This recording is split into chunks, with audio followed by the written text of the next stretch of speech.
Very much for the introduction. I'm not able to share my slides here. I don't know why. So maybe you can appoint me as a host so that I can share the slides.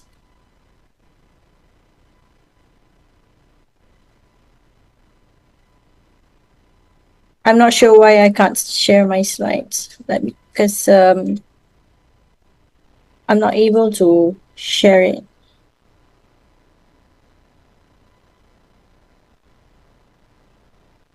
Sister Jara, could you help me with this?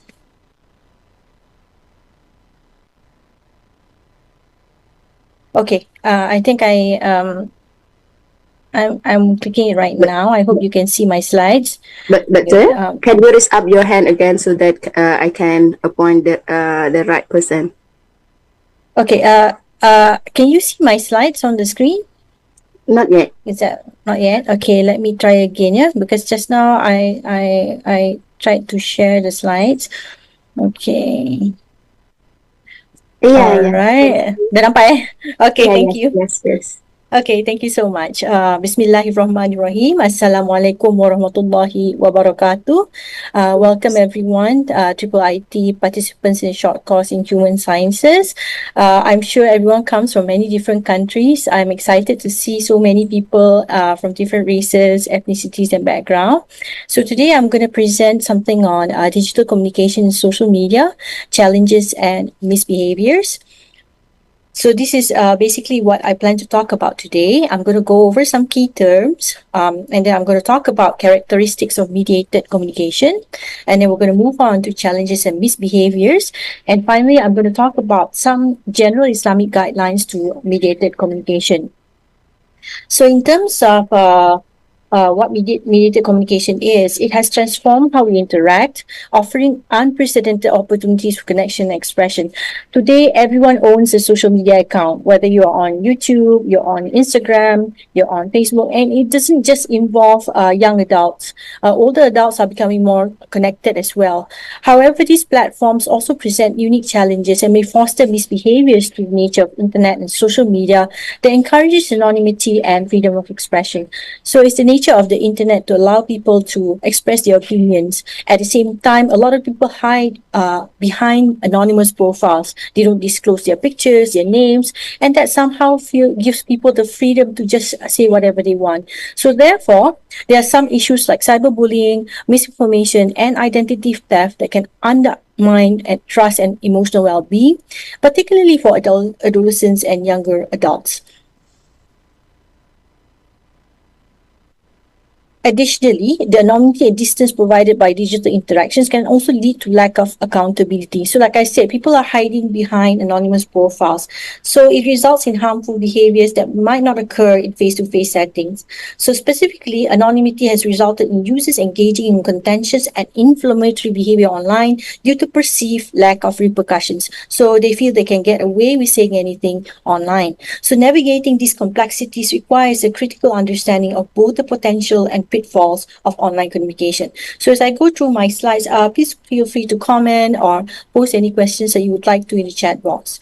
And in terms of social media use in Malaysia, so since I'm coming from Malaysia, I'm giving some Malaysian context here. There's some popular social media messaging applications and platforms such as WhatsApp, Facebook, Twitter, Instagram, and X.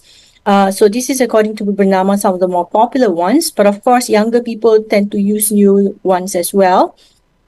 So according to MCMC, which is the Malaysian Communication and Multimedia Commission, the most common reason for using the internet is to communicate with others and to use social networking platforms. So a lot of our time is spent digitally. Just now, Dr. Pam was talking about how people constantly look at their phones. I think this is very true. I'm sure you've been out with someone, a friend or a coworker, or even your children. You're sitting down on the same table, but you're not talking to each other. You're just looking at your phones. So it's up to the extent, in terms of usage of phones to access SNS. And although Facebook use is declining among Malaysians, younger users are gravitating to other platforms such as TikTok and Instagram. So there are many advantages, of course, for using social media. It's convenient convenient way to communicate with others. It provides good opportunity to network, and it's easy to use, and it can be used to share information. So information sharing is a very important part of social media. Now that we are in disaster periods such as flood, or when you're experiencing accidents, or when you're going through things like tsunami, social media platforms can be useful to share information and updated tips to people who are involved in the same type of situation. So again, it's a positive way to connect and share information, but there are also pitfalls. So some terms that are used interchangeably include mediated communication, digital communication, computer mediated communication, social media, and online communication. So throughout this presentation and talk, I will refer to it as CMC, which is computer mediated communication. And it involves a wide range of technologies that facilitate both human communication and interactive sharing of information through computer networks, including emails, discussion group, news group, chat, instant messages, and also social media pages. A variety of systems that allows individuals to communicate with others using computers and network. It occurs as individuals uses computers and any other mobile devices as an intermediary in the communication process. So it's mediated communication because you are communicating via a technological platform, and the process of exchange of meaning among two or more individuals through digital technologies. This is according to CAR 2020. And of course, when we talk about computer mediated communication, some of the early research has focused on text-based communication and how it pretty much differs from the face-to-face context. So early on, a lot of research has focused on things like chat rooms and how people use emails and things like that.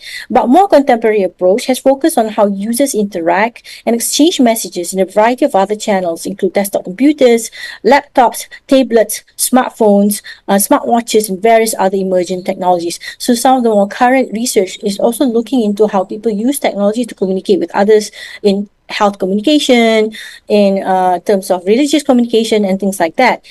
So the nature of our communication via mediated platform has evolved and will continue to evolve. And we are talking about AI now, we're talking about robots and things like that.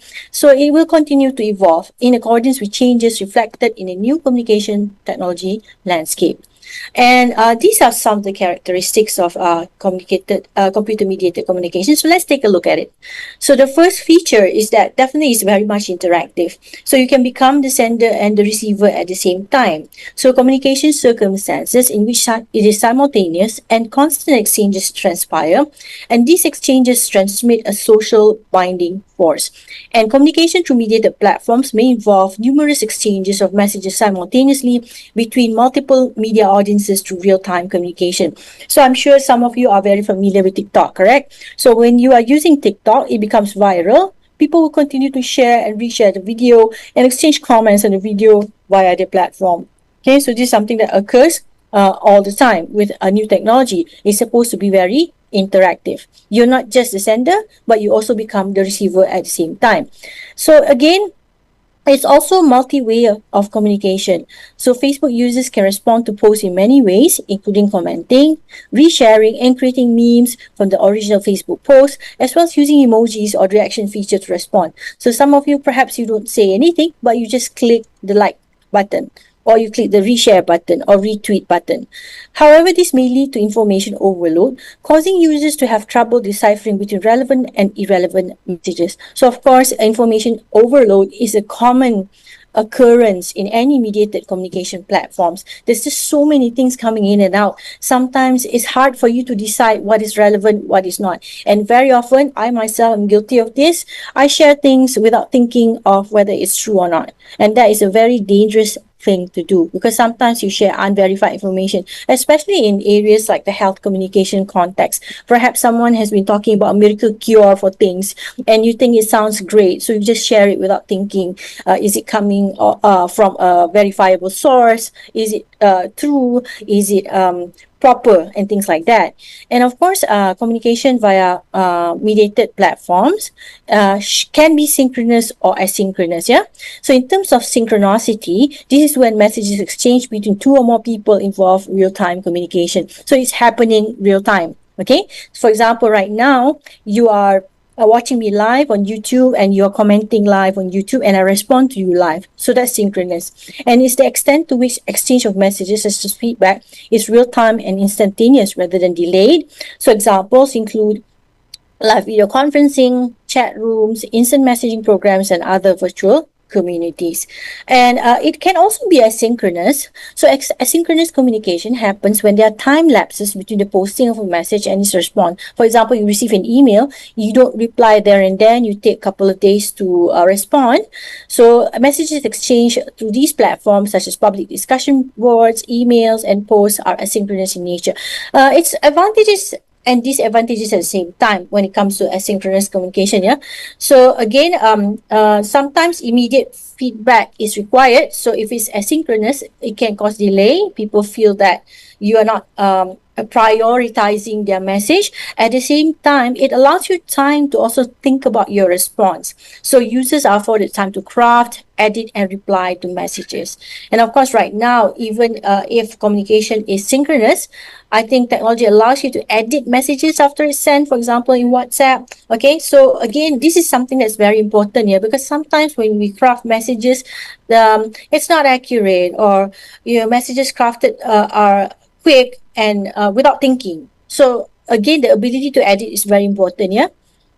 And when it comes to messages, I've mentioned this again, computer messages sometimes are anonymous. So people interact with relatively unknown others, and they can also use other people's photos to obscure their identities. For example, a lot of young people now use pictures of celebrities, influencers, and things like that as their profile, and you don't actually know. I think we realized this during COVID, when we had to teach online. We're talking to students on their Zoom or Teams profile, and we don't know how they look like. And recently, one of our convocation, this was the batch during COVID. So as I attended the convocation, I was also surprised by how people looked because I didn't see them live in person. So they look very different compared to their photos. So it was a good thing to try to attach a human face behind the profile and things like that. Yeah. However, CMC messages can also be low in anonymity. Such as a personal conversation between users who know each other personally on mobile messaging applications. So this perhaps applies to people you know in real life and you connect also with them online. You actually know them very well. So this is low in terms of anonymity. So again, repercussions are different. Sometimes with anonymous messages, you say things that you don't mean or you say things that are not accurate and you're not really careful to filter yourself. But with messages that comes with participants with low anonymity, perhaps you're more careful. You don't say things to your mother that you say online and you say in real life. So this is something that you're careful to craft messages when you know the person. And of course, the ability of customization is very important in today's online communication. So CMC messages can be customized to a certain extent. So you modify according to specific user input or user navigation and then provide information that is tailored to the users as unique individuals. So for example, you can craft the same message but add a salam and the person's name to your mother, and then to your friend you change the name and things like that. So, and of course, social media profiles allow you a lot of customization. You can edit your privacy settings, you can edit your profile photos, you can edit who sees your information. Yeah. And this is an example given through a halal dating website where a person can edit their profile and determine who they would like to meet by customizing the characteristics of their potential dating partners. So this is something that CMC allows you to do. Messages can be customized to the person receiving the message. And of course, we talk about social presence. That's very important in online communication.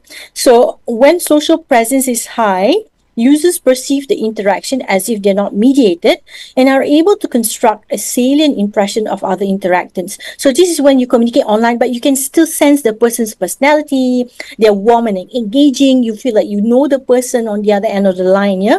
So that's when social presence is high. So in most recent social media applications, there may be high levels of social presence, where the use of audio and visual cues, as well as the synchronicity of live feeds, may afford users the ability to convey higher levels of social presence. So this can happen in platforms such as TikTok and also Instagram, where social presence is high, you complement it with both audio and visual cues. And when it comes to CMC in today's application, definitely it's very much possible to not only include textual information, but you can also include audio and visual communication. That is when social presence can be manipulated to a higher degree.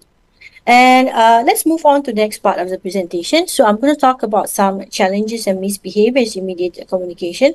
Of course, when it comes to mediated communication, these are not exhaustive. We have a lot more misbehaviors, but I'm just going to list down some of the few more important ones that I feel people should pay attention to.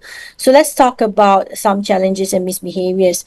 So in terms of cyberbullying, I think this is one of the more common negative, darker side of computer-mediated communication. So it's known as electronic bullying or online bullying. So perhaps some of you have been victims of cyberbullies, or maybe some of you have had children who's been through this experience. So this is a very common, unfortunately, occurrence in a CMC environment. So this is any hurtful and intended communication activity using any form of technological devices such as the internet or mobile phones.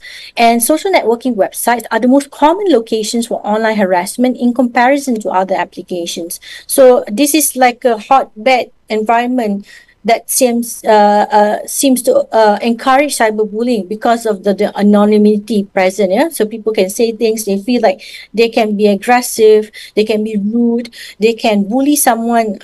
These are things that they can say online, but they would never say offline. And of course, it's a common misbehavior among young adults. In a research done by PU Research Center in 2020, two-thirds of adults under the age of 30 has reported experiencing online harassment. So this is, I think, the study was done in the United States, but it's also common in Asia. And unfortunately, in Malaysia, we are ranked number 2 in Asia for youth cyberbullying cases. And I don't know if you followed the news. In Malaysia, we have cases where people commit suicide because of cyberbullying online. Yeah? So this is what happens. And another very common misbehavior online is flaming and trolling. So this is having any hostile intention that causes harm to a person or an organization resulting from uninhabited behavior, and is characterized by words of profanity, obscenity, and insults.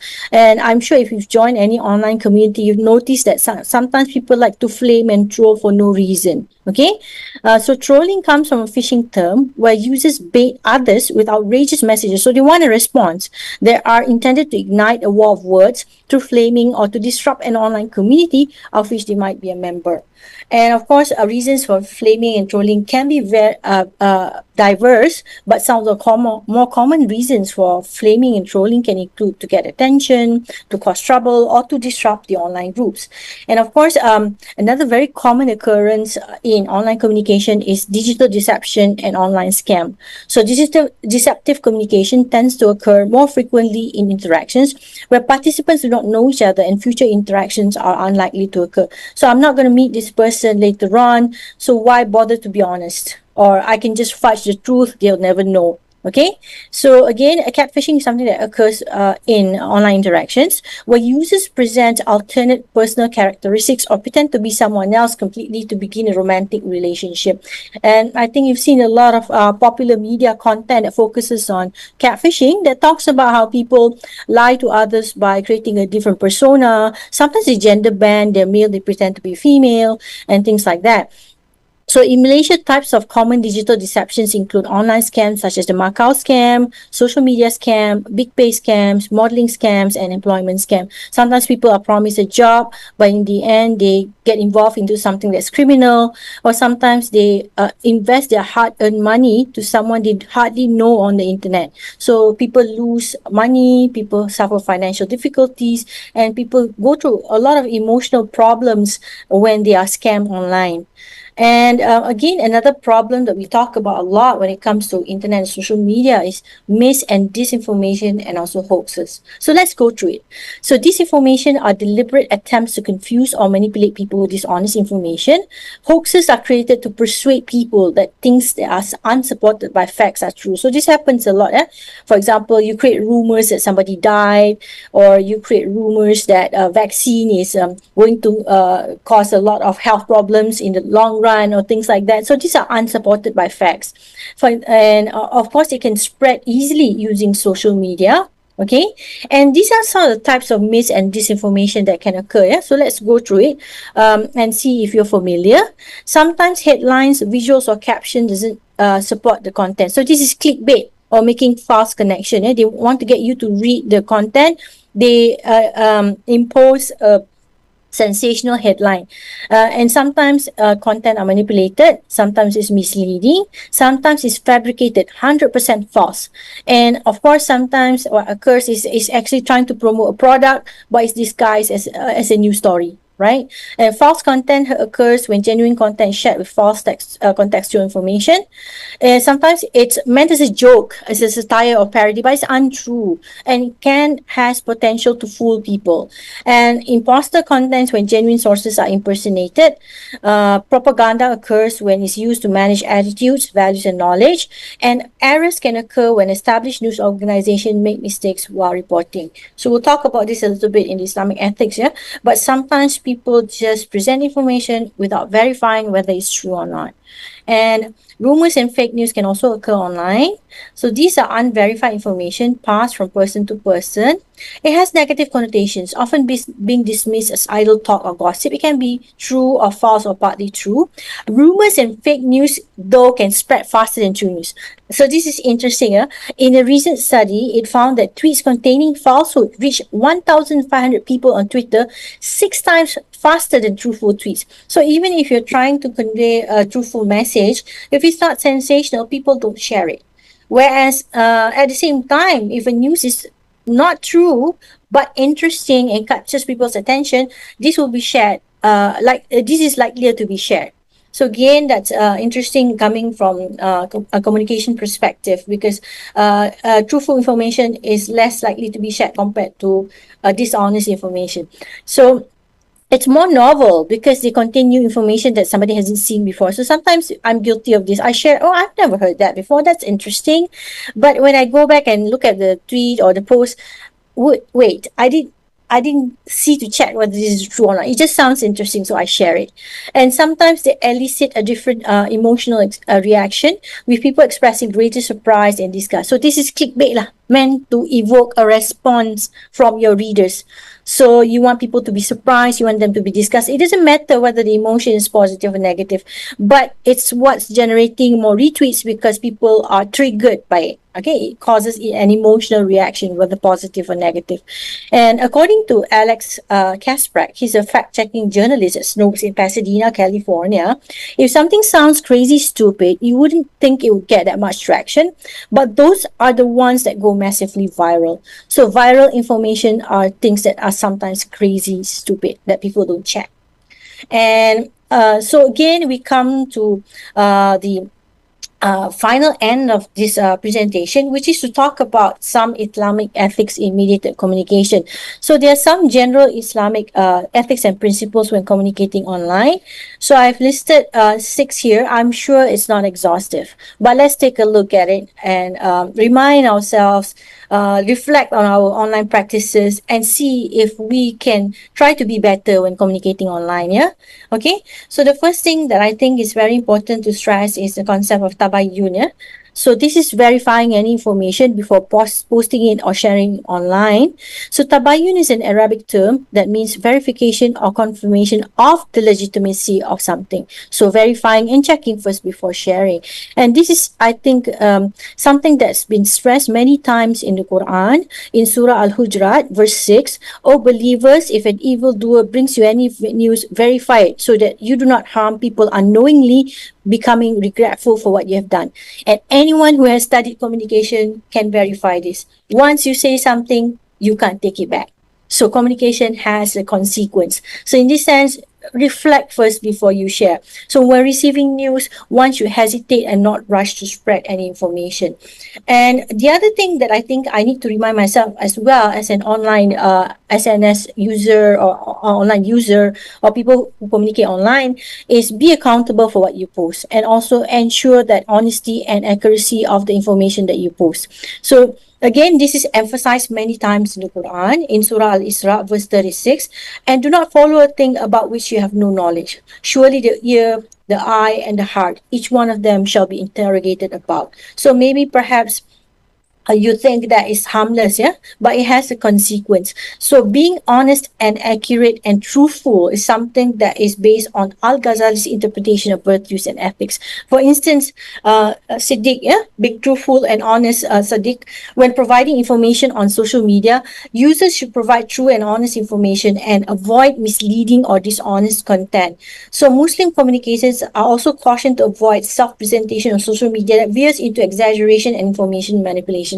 So sometimes we like to have fun with social media, right? We edit our profile, we maybe mention jobs that we've only been in for 2 weeks and things like that, just to look better in front of others. That's definitely not recommended in Islam, yeah? So we've got to be careful about how we present ourselves online, even though we may think it's harmless. So be mindful and purposeful in your communication, emphasizing quality over quantity, and be accountable for what you post and share. And I think right now Malaysia is trying to be more responsible with social media use. They've recently introduced a new licensing for social media platforms. So any social media platforms with I think more than 8 million users are required to apply for a license. Okay, so this would involve big social media platforms like Instagram, TikTok, and definitely YouTube. So again, what does this entail? They have to be responsible for social media users' behaviors. So anything that's inflammatory, racist, defamatory or illegal should be monitored and managed. Okay, so I think this has important implications for social media platforms. They have to be more responsible for what their users post. And again, one of the things that we talk about a lot is when it comes to social media, it's basically a lot of people related to entertainment. And of course, nobody's going to fault you for trying to entertain yourself for a couple of hours just to, sometimes you are bored or you want to release your emotions, so you watch a video. At the same time, these are things that perhaps are not a productive use of your time, yeah? And of course, when it comes to immoral behaviors such as not covering the aura, free mixing between genders, and consuming illegal materials, these should not be captured, publicized, uploaded, or shared publicly on social media accounts, be it of yourself or of other people. Sometimes we don't do these behaviors, but we see our friend or somebody we know, and then we reshare or retweet or repost. So this is going against Islamic notions of protecting privacy. Yeah? So protect the privacy of others when using social media by not sharing posts that are embarrassing or face-threatening. And sometimes I think because of the nature of the internet, we are, I think, prone to sharing information because we feel that it's what everybody does. So this is a social norm, yeah. But sometimes we don't think about the privacy of others. For example, we put pictures of children, they are barely dressed, or we think it's cute, we share it. So sometimes parents are guilty of this. They don't think about, you post baby pictures of your children. Again, this is privacy. So you should ask for permission, or maybe edit the photo, or not share it at all if it's something that's embarrassing or inappropriate. So this again is highlighted in the Quran, Surah An-Nur, verse 19. It highlights the injunction of spreading lewdness regardless of the reason, where Allah says, surely those who like that lewdness spreads among the believers, for them there is painful punishment in the world and the hereafter. Allah knows and you do not know. So be careful of what you share. And of course, a lot of current research on social media is talking about fear of missing out, which is what occurs with a lot of people. They feel left out if they don't share or post or do things that other people do. And again, this is not a good thing. Okay, so try to avoid showing off and try to not be influenced by fear of missing out, and avoid highlighting others' mistake on social media by sharing, commenting. Social media users should not comment on others' public behaviors, and they should try their best to conceal the mistake of others. So this is in a hadith narrated by Abu Dawud. Abdullah bin Umar reported the Prophet ﷺ as saying, "A Muslim is a Muslim's brother. He does not wrong him or abandon him. So if anyone cares for his brother's needs, Allah will care for his need. If anyone removes a Muslim's anxiety, Allah will remove from him on account of it one of the anxieties of the day of resurrection. And if anyone conceals a person's fault or Muslim's fault, Allah will conceal his fault on the day of the resurrection." So this highlights the importance of taking care of other people's faults. So in intercultural communication, we call it protecting not only your face, but mutual face and other people's face. So try not to highlight people's mistakes on social media. And of course, when it comes to social media, with any other thing, it has to be used moderately. So use it wisely. And again, research has been looking into how people engage in excessive social media use, which has led to problematic social media use. So we call it problematic internet or social media use, yeah?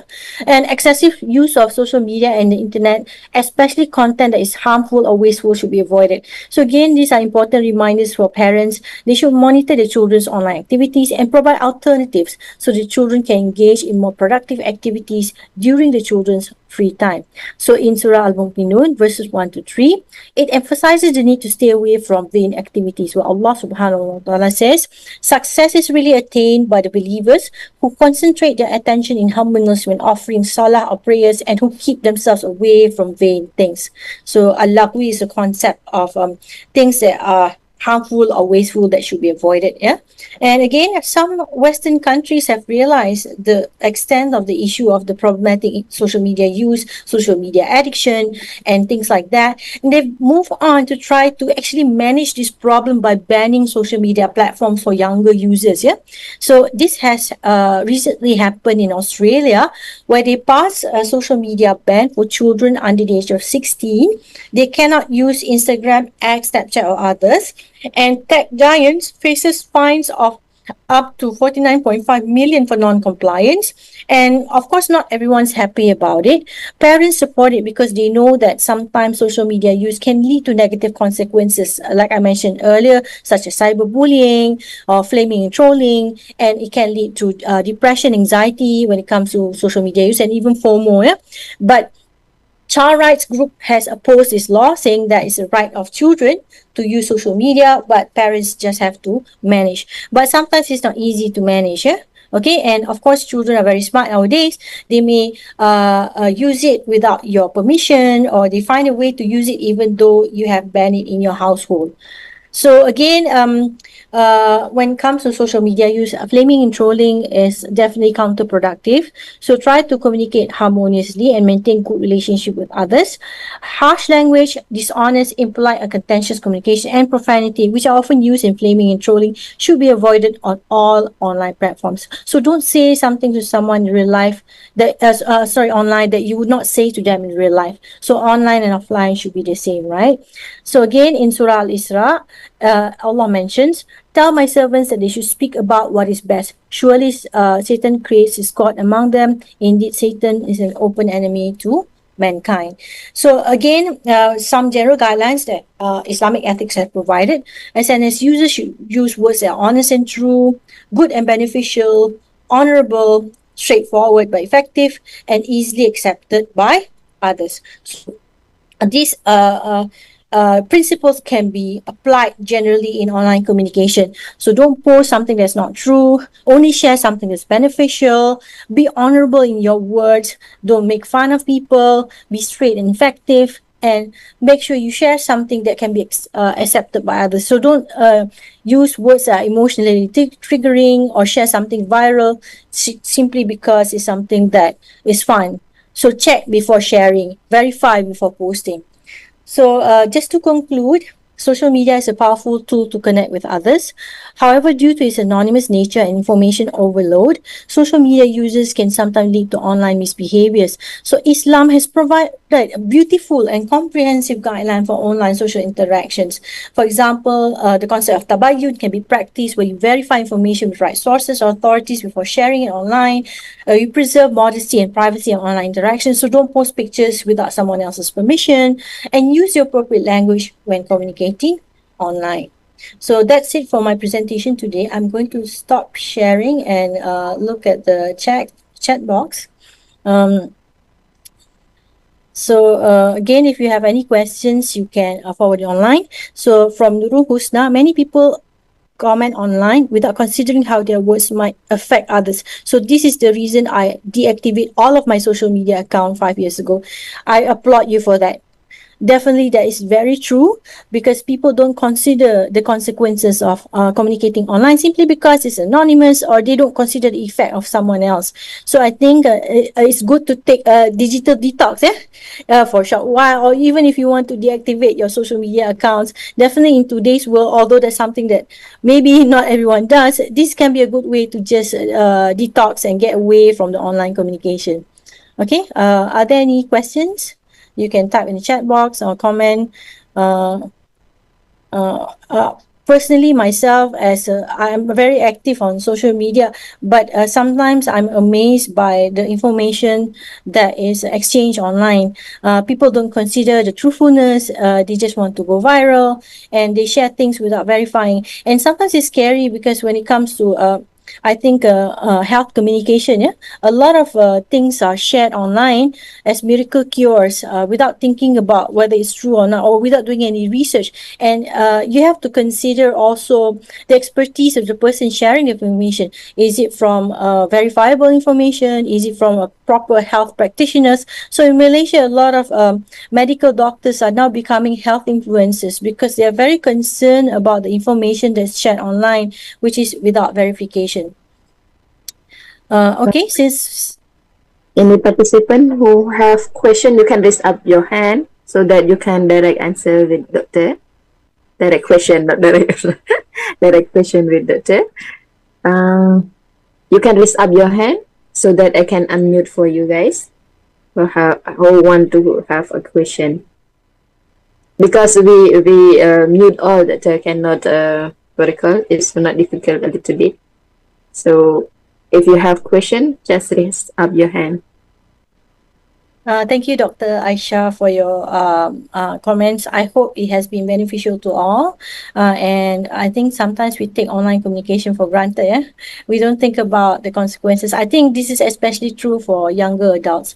Yes, Ahmad Lubis, you have a question? I can't hear you. I think, Bijara, can you unmute? Yes. Let me unmute. Okay, Dr. Ahmad, you can unmute yourself. Yeah. Can you listen to me? Yes. Yeah, thank you very much. Yeah, it's very nice presentation and comprehensive in terms of communications. I'd just like to ask whether you have a special book for the materials that you have really explained here. I think this is various aspects should be in one book, especially, or several different book sources. This is interesting for people taking the communication science. That's why my question is: there any, a special book covering all these materials? And then the second one says salam to your father. I met your father many times. You are from Indonesia, from Jakarta. During Habibie's time, on that time, he came to Jakarta many times. Yeah. Thank you very much. Okay, thank you very much, Dr. Ahmad Lubis, for your comment. Inshallah, my team and I, we are planning to produce a textbook on Islamic communication. So part of the chapter includes the materials that I've presented today, and other chapters also includes various aspects of communication, such as organizational communication, interpersonal communication, and also how people use communication in the online context. I will send my salam, your salam to my father. Thank you for your comments. Yeah, is it possible to have cooperation with you because you are from the Indonesian Al Azhar University in Jakarta, Sure. in the Masjid Agung Al Azhar, Buya Hamka. Is it possible to have collaboration with your? You're from IIUM, right? Yes, I'm from IIUM. Especially I've for the. written, yeah. Mhm. Let me post my email here. You can email me later and we can talk about it. Definitely, as a department, we do look forward to collaboration with other researchers from other universities. Thank you, Dr. Ahmad Lubis. Yeah. Malia, I'm not an expert on online scam, but I think there's a couple of things that you need to be careful of when it comes to communication online. For example, don't just simply click any link that's forwarded to you. For example, a lot of phishing scams start with that, right? They send you a link, they ask you to call, and then you reveal information that's personal. So never ever expose your online banking account, for example, to someone else. A bank would never send you a message just like that.